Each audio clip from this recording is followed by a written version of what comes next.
To convert AVIF images to PNG images is quite easy and simple. Whether you are on Windows or Mac, the process is the same. Even if you're on mobile, it is the same.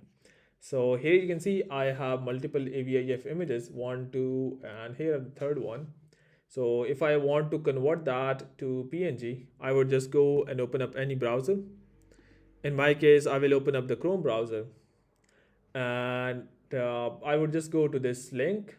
I will also paste this link in the YouTube description, so you can click on that.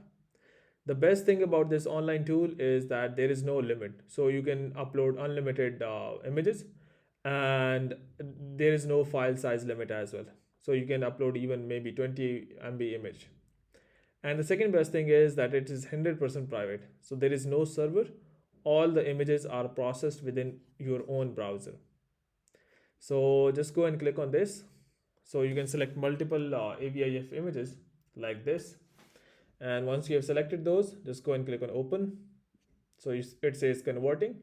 And now you can see all the images are converted. So you can individually download them by clicking here. So only this image is downloaded, or you can download all. So if you click on download all, a zip file will be downloaded. So you can see converted.zip. So if you unzip this, you can see all the images are here in the PNG format. So you can see this tool is quite helpful. This is iloveconverting.com/image tools/AVIF to PNG. I will paste this link in the description. You can also clear it, again add more files. So that's totally up to you. Hope this video has helped you to convert AVIF images to PNG. But before you go, please like, subscribe, and share. Thank you.